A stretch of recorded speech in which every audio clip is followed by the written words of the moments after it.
What's up, y'all? DJ the Sports Blurred, I'm back. Did you miss me? All right, you guys see the title. We're going to go ahead and jump right into it.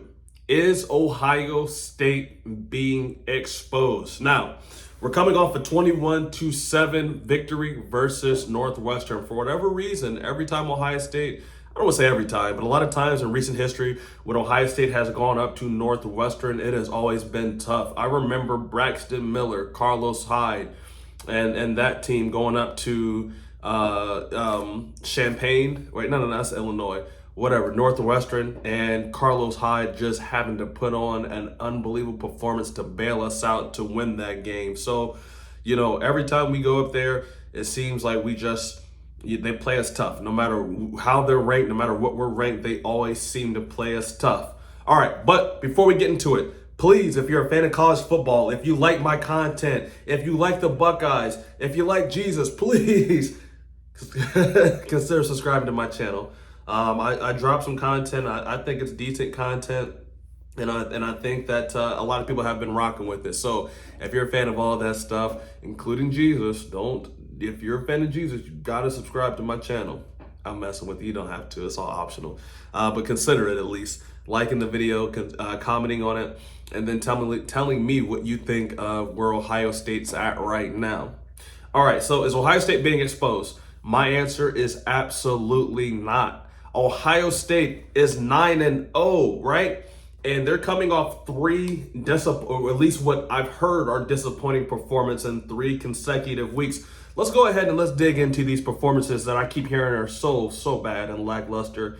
They beat Iowa, who had the number 1 ranked defense statistically at the time, 54-10. They beat Penn State, who is a heck of a matchup anytime you have to go to Happy Valley. They beat them 44-31, and then they just beat Northwestern 21-7. These are 3 conference games which you've won an average of over 20 points, okay? You've had double-digit wins in your 3 worst wins of this season, okay? Let's go back to why people think that Ohio State is being exposed. And to some degree, I do actually agree with it. I don't think our run game has been great. But in that Iowa game, 66 yards rushing, that's pathetic. I don't care if Iowa is amazing. I don't care if they got, Tommy Hitman Hearns. I don't care if they got the best linebackers of all time, okay? You gotta run for more than 66 yards when you're Ohio State. But what did they do well in that game? They still passed for almost 300 yards. Let's go to that Penn State game. Another week where Ohio State was bottled up, had less than 100 yards rushing, okay? So Ohio State had 98 yards rushing that game. But what did they do well that game? They had 354 pass yards. Very, very, very good. And then this last game versus Northwestern, they actually ran the ball fairly well. Not early, but late. Mine Williams had a really good touchdown run. And, later in that game, they really did start imposing their will. 207 rushing yards. Now, this is a game that I don't think I've really seen CJ Stroud play this poorly. And honestly, guys, he's due for one. You guys got to understand, when you're Ohio State, every team you play, that is essentially their Super Bowls to play you. Northwestern had this game circled on their calendar at the beginning of the season. Northwestern doesn't get to play on TV, right? When Ohio State comes into town, you're going to be playing on TV. You're going to be playing in front of all your fans, in front of all your friends, right? You have an extra level of adrenaline that's going through you that's going to propel you to play a little bit better. And even with that being said, they were only able to muster up 7 points, okay? Take it for what it is. It's very hard to beat teams by 40 every game, okay? You're dealing with a bunch of college guys. You're dealing with a bunch of 18, 19, 20, 21-year-old guys that have lives outside of just doing football. So while they're also football players and football consumes so much of their life, they're also doing things outside of here, okay? So they might not have peak performances every week. but we've asked them to go undefeated, and they are. They're 9-0. So I don't understand why people are losing their minds. Help me. Please help me help myself, because I feel like I'm going crazy, okay? Ohio State is one of 4 unbeaten teams left in college football. We watched Georgia beat Tennessee. I have a really good video coming out about the SEC, possibly imploding this year, okay? But that's for another day. I digress. You guys already know I do all the time. Tennessee lost last night, and so did Clemson. Clemson got beat by Notre Dame, who Ohio State beat, right? And I'm tired of Ohio State not getting the credit for beating Notre Dame. They had a really bad loss versus Marshall. Okay, I get it. And they had a loss versus Stanford. Stanford right now, I want to say they're like 2-6. I don't know where they are. Excuse me. But Stanford actually is a decent team. They played USC very closely. They played them tough. Okay, so Notre Dame will be ranked after the college football playoff rankings are announced next week. I want to tell you, right? Take Marshall away. Take that loss to Marshall. Take that loss to Stanford. I want to give you some of Notre Dame's wins, and I want you to tell me why Ohio State cannot get credit for beating Notre Dame. Because every time I bring Notre Dame up, there's like, oh, well, Notre Dame sucks. They lost to Marshall. They lost to Stanford. They shouldn't have even been ranked that highly to begin with, which is a fair assessment. They probably should not have been ranked that highly to begin with. However, let me read off some of their wins here. I got to look down on my paper here. So, Notre Dame beat UNC, who is right now ranked 17. They only have one loss, and it's to Notre Dame, okay? They got shafted, UNC did, because they played it really close with Appalachian State. Appalachian State has always been historically, a great football program. They're smaller, all right, but in their actual division, they're really good. They're almost like the Alabama of their division. They also beat BYU, who was ranked number 16 at the time they beat them.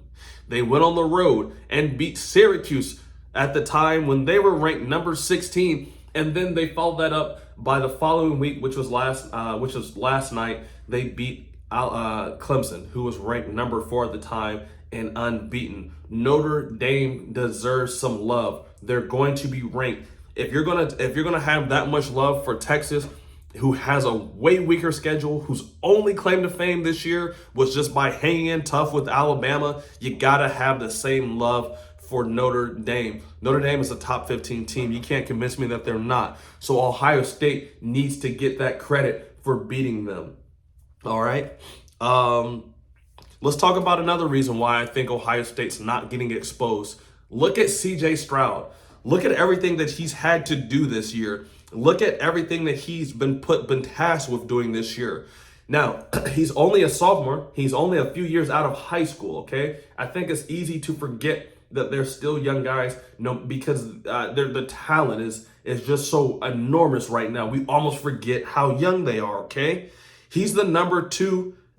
He should be, in my opinion, the number 1 Heisman candidate trophy front runner right now. And it's not even close, y'all. It's not. Okay, he's a quarterback of the number 2 team in the nation. He's a quarterback on a team that offensively is ranked in the top 5 in total offense and number 2 scoring offense in the nation. His best wide receiver, who was a preseason All-American coming into the year, Jackson Smith-Njigba, has barely played. And what has he done? He's turned around with the Njigba and Marvin Harrison Jr. and produced at a higher clip than he did last year, and he had phenomenal numbers last year, okay? His preseason All-American running back, Travion Henderson, has only played sparingly. The guy's been banged up, right? He's had Mine Williams and Travion Henderson both banged up at different times of the year. His offensive line, they started out playing very well. But these last few games, I'll be honest, the offensive line has been mediocre at best. However, he's continued to step up and make play after play after play after play after play. Now, versus Northwestern, I'll go back to this game. He was 10 for 26, 76 yards, no touchdowns. That is the worst statistical game of his short career, okay? But when you need him to make plays, he stepped up, made plays, had a 40-yard run late in the game, okay? When we really needed him to make that play, he did. But that's one thing I do want to kind of say about him. I would like to see him start running a little bit more. One of the reasons I liked Justin Fields so much when he was at Ohio State is because he was fearless. He carved you up. He was a sniper with that football. He was surgical in the passing game, but when you needed him to make a play with your legs, he would do it and do it in a heartbeat. And I do think that that's the one thing in CJ's game right now, and not to critique him too much, but that's the one thing in CJ's game that if he implemented a little bit more, if the defense respected him as a runner a little bit more, it would open up the passing game even more than what it has, okay? So if he can just find a way to do that, I think he'd be even better. But I digress. So again, his offensive line has been mediocre at best. Yet and still, he still has the #1 QBR in the nation. He's still second in the nation in touchdown passes. He has almost 2,500 yards throwing. And like I said, when you need a big play, he had one versus Northwestern. Remember that pass late to Emeka Ejigbo versus Penn State late last week? He still stepped up, fearless. The guy has a set on him, I'm telling you, okay? And Buckeye fans, I need you guys to know one thing. Every game's not going to be what we think it is, okay? Think about that 2014 team, right? That 2014 team who was the initial champion, who was the champions of the initial college football playoff. They had not been a champion until Ohio State. We won the first one. Everybody remembers how that season played out, correct? Remember when Ohio State, or when JT Barrett got hurt versus Michigan late? Remember that? And Cardale Jones had to come in and step up. We beat Michigan that year 42-28. We remember that game, okay? We remember when Cardale Jones took Ohio State to the Big Ten championship and smoked the Badgers 59-0. They were smoking on that Badger pack, right? We remember that. We remember beating Alabama, who was the #1 seed in the college football playoffs that year. You remember that game? That was a huge game. We beat them 42-35. And then obviously, right? Obviously, you remember beating Oregon 42-20 to win the national championship. But did you forget, in that same season, we almost lost to Minnesota at Minnesota? That game was 31-24. We almost lost to Penn State and Happy Valley when Penn State wasn't even ranked. They took us into 2 overtimes. We also won that game 31-24. And did you forget that we lost to Virginia Tech that year, 21-35? I mean, I think we should just be happy with the win. I know it's tough. I know style points matter. I trust me, I would love to see them blow every team out. But that's not going to happen. And Nick Saban said it best, okay?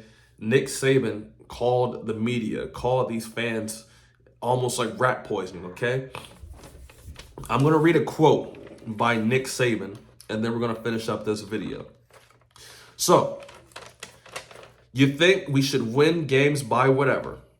I don't think it's fair to the players either, because our players work their butts off to be the very best they can be, and to get criticized for the hard work they do just so you can be entertained, so that you can enjoy and have pride and have passion for what they accomplish and do. At the end of the day, y'all, these are a bunch of college students, college athletes going through life as Buckeyes. A lot is expected of them. A lot is required of them, and they have produced. They're 9-0. What more do you want? All right. Let me know. Tell me, maybe I was wrong in this video. Let me know if I was spot on. Let me know if I was off. Let me know where I could have gotten better. If you got through this whole video, I really appreciate it. Thank you from the bottom of my heart. I really appreciate it. If you're not subscribed already, what are you doing? Hit that subscribe button. Come on back and see me next video. I got some fire for you guys this weekend. Have some fire. Is the SEC done? Is the SEC going to get 2 teams in the CFB in the playoffs this year? I don't think so. And I'll tell you why on my next video. All right, y'all. Later.